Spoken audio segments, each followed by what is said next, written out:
नमस्कार, संसद टीवी के कल्चरल राउंडअप इंद्रधनुषी संस्कृति में आपका स्वागत है। मैं हूँ प्रियंबरा। हमारा देश विभिन्न संस्कृतियों के मेल से बना है। हर संस्कृति की अपनी खासियत है, अपनी विशेषता है। आज हम लोकरंग में आपको लिए चलते हैं बिहार के जमुई ज़िले में, जहाँ जानेंगे हम वहाँ निवास करने वाली एक खास जनजाति के बारे में।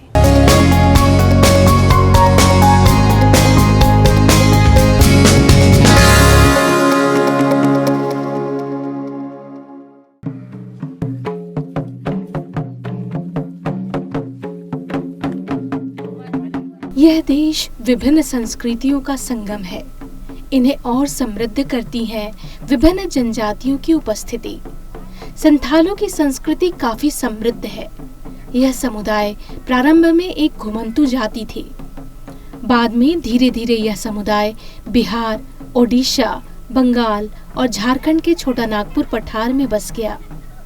2011 तक के आबादी के आंकड़ों के मुताबिक इस समुदाय की बड़ी जनसंख्या झारखंड में रहती है।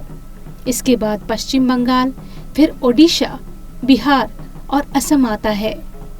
बिहार में संथाली समुदाय मुख्य रूप से राज्य के पूर्वी और उत्तरी हिस्सों में पाए जाते हैं।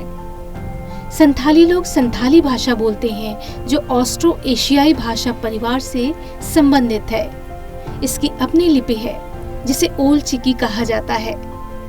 संथाली लोग परिश्रमी, सांस्कृतिक दृष्टि से संपन्न और नृत्य गीत को पसंद करने वाले होते हैं। यह समुदाय किसी एक धर्म को मानने वाला नहीं है। संसद टीवी की टीम बिहार में जमुई जिला के बरहट प्रखंड स्थित पचेश्वरी गांव पहुंची। वहां इस समुदाय के लोगों से बातचीत करने का अवसर मिला। उनकी जीवन शैली देखने को मिली। साफ सुथरा गांव, गोबर मिट्टी से लिपे पुते और रंग बिरंगे चित्रों से सजे घर। जून के तपते दिन में जब हमारी टीम इस गांव में पहुंची, दिन के 12 बज रहे थे। सूरज सर पर था। पूरी गली में सन्नाटा था। धीरे धीरे इक्का दुक्का लोग दिखने लगे। ये गांव पचेसरी है, जहां हम लोग खड़े हैं। इस गांव में एसटी का मुरमुर है, टुड्डू है, सोरेन है, यही सब का वासी है। और यहाँ से 1 किलोमीटर के दूर में सारी व्यवस्था है। कस्तूरबा आवासीय विद्यालय है, हाई स्कूल है, मिडिल स्कूल है, +2 हाई स्कूल तक यहाँ के शिक्षा विभाग में बना हुआ है। और भविष्य में हो सकता है कि इस जगह पंचायत भवन भी बने। इस गांव की ज्यादातर महिलाएं झाड़ू बनाने के काम में लगी हैं और पुरुष कृषि, पशुपालन और मेहनत मजदूरी से जुड़े हैं। हमने महिला से बातचीत करने की कोशिश की। आपका नाम क्या है? सविता देवी। आप ये क्या कर रही हैं? झाड़ू बनाते हैं। किस चीज के पत्ता से झाड़ू बनाती हैं? खजूर का पत्ता है। कितना झाड़ू बन जाता है एक दिन में? बनता है जैसे जैसे कटते हैं इस तरह बनता है।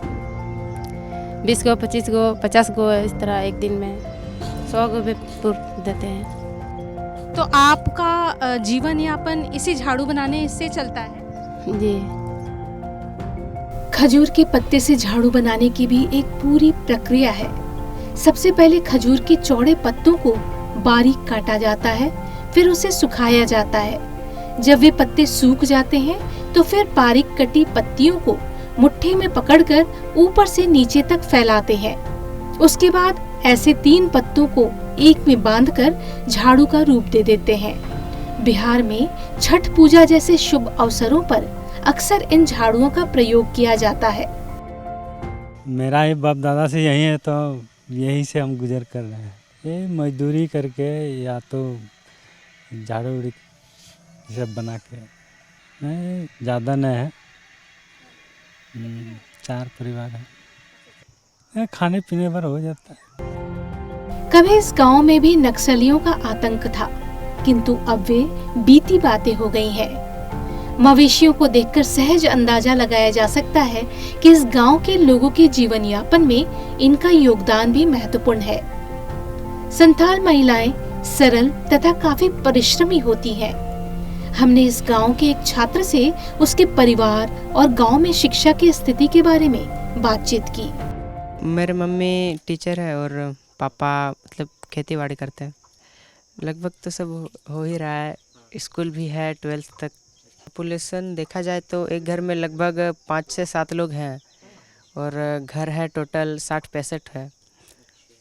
तो देखा जाए तो मतलब है 500-600 इतना। हाँ, मैं तो इसी बार 10th का दिया हूँ इसीलिए। संथालों में 12 गोत्र होते हैं और ये अपने गोत्र के प्रति समर्पण की भावना रखते हैं। मुर्मू इन्हीं 12 गोत्र में से एक है जिनका यह गांव है।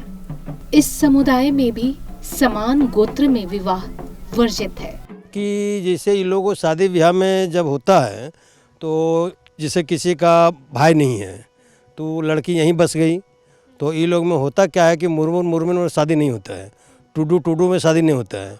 तो टूडू और मुर्मू में शादी हुआ, अगर टूडू से महिला मिल गई तो वो टूडू बस गया, मान लिया लड़की यहाँ की है और लड़का वहाँ टूडू मिल गया तो जो अब जब पैदा होगा तो जो कास्ट से पिताजी रहेंगे वही कास्ट उसका नाम होता है। शुभ अवसर पर यहाँ घरों में रामधुन कीर्तन आयोजित करने की प्रथा भी है। हम भी ऐसे ही एक कीर्तन के साक्षी बने। कीर्तन संथाली भाषा में ही हो रहा था। संथाली लोग प्रकृति प्रेमी होते हैं, उन्हें जीव जंतुओं से प्यार होता है। कीर्तन के दौरान महिलाएं सांप पर आधारित नृत्य भी कर रही थीं। बांका से आए रमेश सुरेन ने बताया ये 8 घंटे का कीर्तन था, कभी कभी ये 24 घंटे का भी होता है। रमेश सुरेन संथाली में अलग अलग स्थानों पर जाकर कीर्तन करते हैं।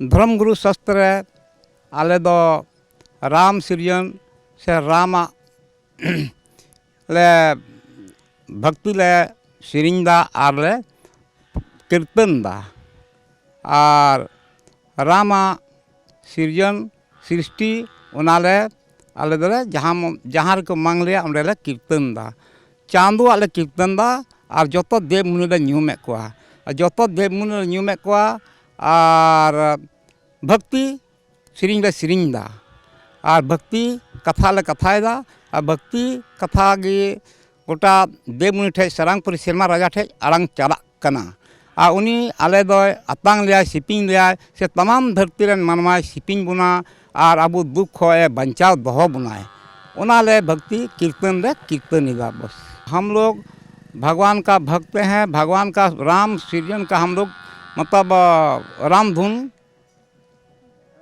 रामधुन कीर्तन करते हैं और भगवान के प्रार्थना वही करते हैं और क्या करेंगे।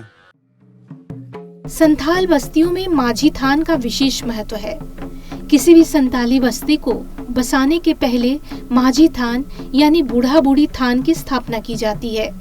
माझी थान गांव के बीच में होता है, वही संथालियों की सबसे बड़ी पूजा होती है। बिहार के जमुई जिला में स्थित इस गांव में आना और यहाँ के लोगों से मिलना काफी दिलचस्प रहा। इस देश की संस्कृति का एक अलग रंग देखने को मिला।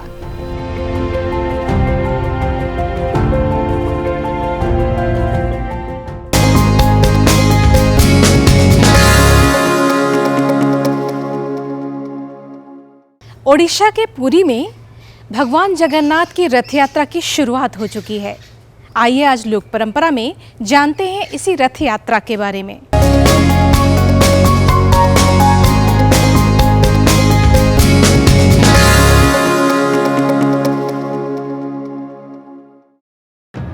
भारत के 4 धामों में से एक है जगन्नाथपुरी। जग के नाथ यानी संपूर्ण विश्व के स्वामी को समर्पित है यह स्थान। ओडिशा के पुरी में स्थित है श्री जगन्नाथ मंदिर, जो श्री कृष्ण को समर्पित है। जगन्नाथपुरी को धरती का बैकुंठ कहा गया है। शायद इसलिए ऐसा कहा जाता है कि यहाँ बाकी के तीनों धाम जाने के बाद अंत में आना चाहिए। यह धाम समुद्र तट पर स्थित है।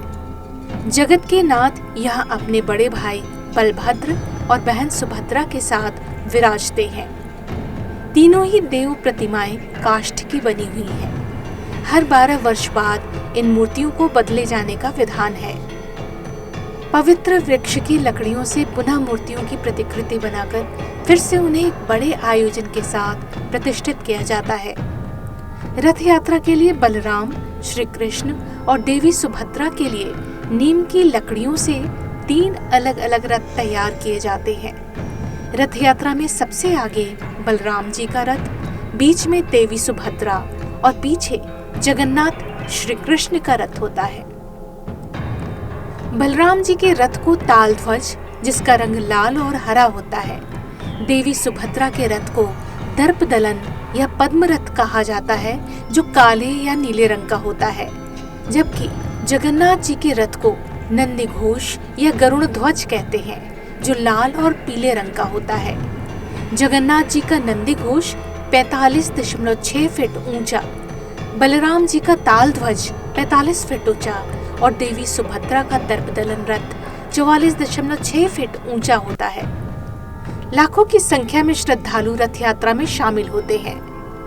जगन्नाथ मंदिर से रथ यात्रा शुरू होकर 3 किलोमीटर दूर गुंडीचा मंदिर पहुंचती है। इस स्थान को भगवान की मौसी का घर माना जाता है। मौसी के घर ठहरने के दौरान भगवान जगन्नाथ के दर्शन को आड़प दर्शन कहा जाता है। इन दिनों में नारियल, मालपुए, लाई, गजामुंग आदि के महाप्रसाद का भोग जगन्नाथ जी को लगाया जाता है। इसके बाद भगवान वापस अपने घर यानी जगन्नाथ मंदिर चले जाते हैं। एक अन्य मान्यता के अनुसार यहीं पर विश्वकर्मा ने इन तीनों प्रतिमाओं का निर्माण किया था, इसलिए यह स्थान जगन्नाथ जी की जन्मस्थली भी है। यहाँ तीनों देव 7 दिनों के लिए विश्राम करते हैं। उसके बाद सभी रथ फिर से मुख्य मंदिर की ओर प्रस्थान करते हैं। जगन्नाथ मंदिर पहुंचने के बाद वैदिक मंत्रोच्चार के बीच देव विग्रहों को पुनः प्रतिष्ठित किया जाता है।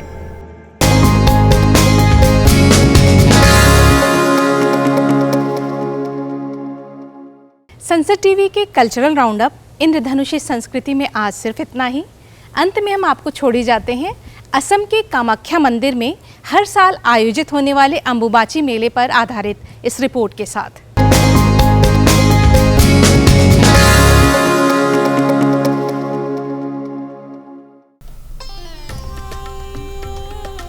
असम के गुवाहाटी में नीलाचल पहाड़ी पर स्थित मां कामाख्या का मंदिर भारत के 51 शक्तिपीठों में से एक है।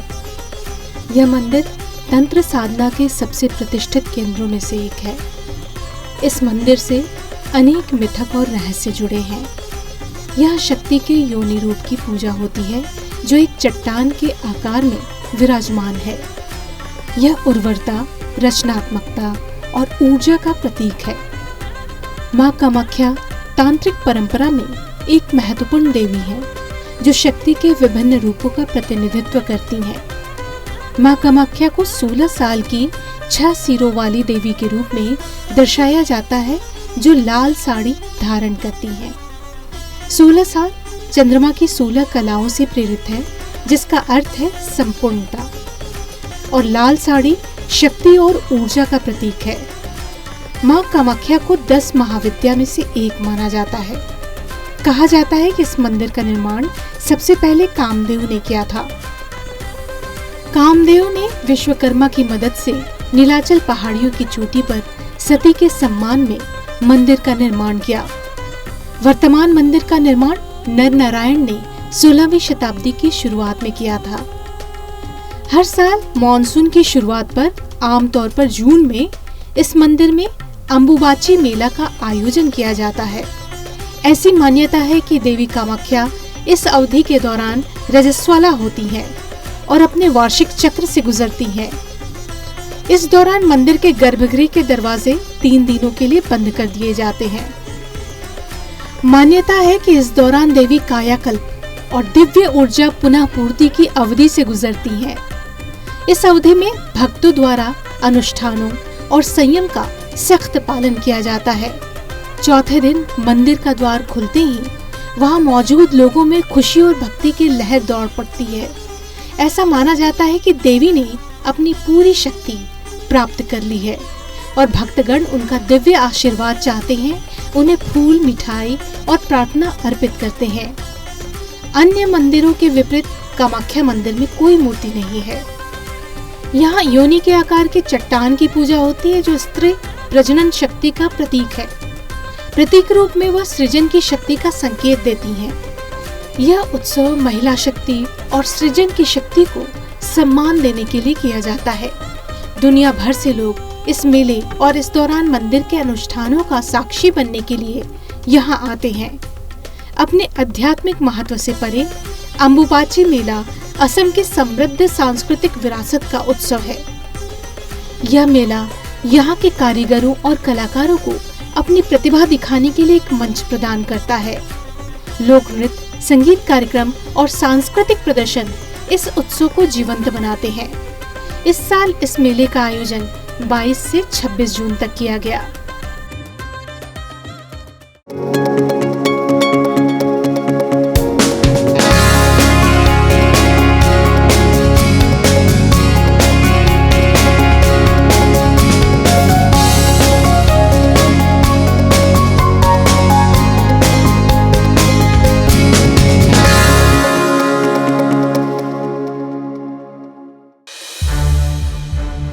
संसद टीवी के और भी प्रोग्राम्स देखने के लिए सब्सक्राइब करें हमारा YouTube चैनल और हाँ, इन्हें लाइक और शेयर करना ना भूलें।